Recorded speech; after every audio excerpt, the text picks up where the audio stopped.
I heard about a lot of things my friends were doing online that were really mean or just plain crazy. I never thought I would do anything like that. One day my friend Pat showed me a website he made. He posted a list of girls in our school and had guys we know go on and rate them. Sort of a hot or not kind of website. I thought it was pretty funny, so I rated them too. We had a good laugh and I thought that was the end of it. The next day everyone at school was talking about it. He had sent it out to the whole school to see. I could tell a couple of girls had been crying, and I knew it was because of what the guys had said about them and how they looked. I felt bad, but I didn't really get it until I went home that night.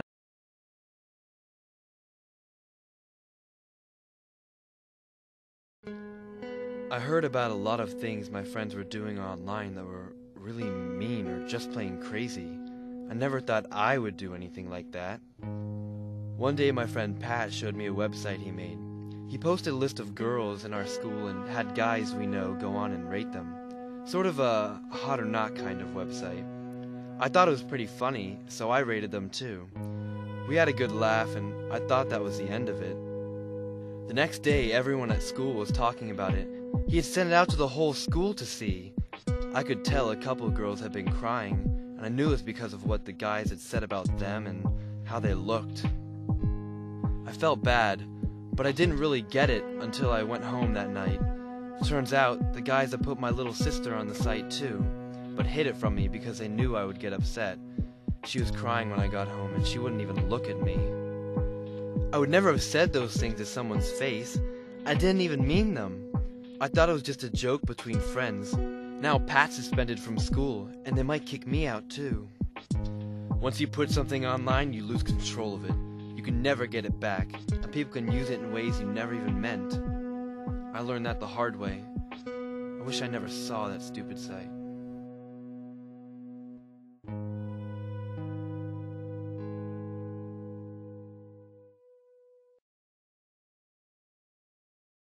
School bullies are now armed with new weapons, apps, and a vast and often lawless internet.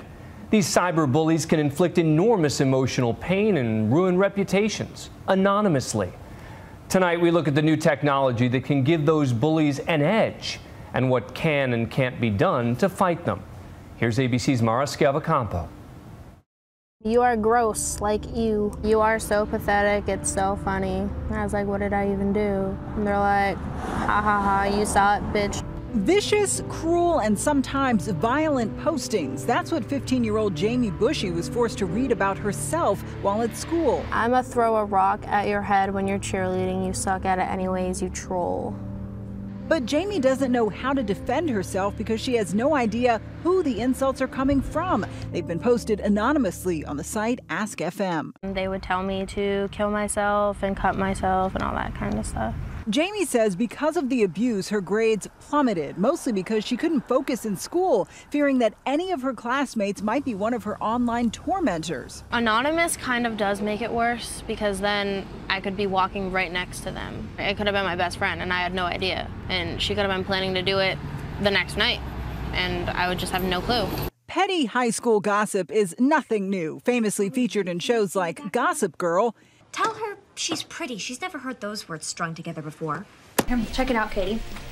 It's our burn book. And blockbuster films like Mean Girls. Dawn Schweitzer is a fat virgin. Still half true. Janice Ian Dyke. But what Jamie's facing is the newest and perhaps cruelest frontier in cyberbullying 2.0, all thanks to a new crop of apps where anyone can post anything anonymously and mobilely, creating a virtual burn book of nasty graffiti. And it's happening at schools all across the country. The fact that OP has diabetes makes me happy. How long do we think before AB kills herself? Connecticut high school senior Will Haskell says malicious comments like this appeared on an app called Yik Yak last month and spread throughout his high school like a nasty virus. Trying to raise awareness, he wrote all about the new bullying tactic in New York Magazine. Students who were targeted were absolutely blindsided by this app. There was no way to see it coming. Everyone was reading this. Many teachers had downloaded it. Many administrators had downloaded it. It really did take over the high school. I tried to not look, but I was fascinated. I was fascinated that Staples students were, like I said, capable of making these terrible comments. Now, that school is on lockdown, electronically. Responding to complaints, the creators of Yik Yak set up geofencing, using GPS coordinates to prevent the app from being used on school grounds, protecting almost 85% of all middle and high schools, an unprecedented step. We made our app 17 plus, but we as app developers realized how most parents don't actually know how to block apps from their children's phones. And so that's part of the reason why we took the proactive measure to disable it on high school and middle school campuses. Paula Todd wrote the book Extreme Mean and says apps like these are creating the most toxic environment we've ever seen. Sure, it would be a lot easier just to ignore what's going on. But in order to ignore what's going on the internet, you basically can't do your homework, you can't do your research, you can't watch television or a film, and you can't be on social media. We are allowed to be on the internet. Cyber abusers are not allowed to attack us. How much does anonymity contribute to this kind of cyberbullying? Anonymity is a great accomplice for somebody whose desire it is to hurt another person, to denigrate, to demean. These days, it's easier than ever to hide behind technology. So much so that Jimmy Kimmel Live has made a notorious spoof about it. We call it Celebrities Read Mean Tweets. Asking celebrities to read aloud nasty things people have tweeted about them.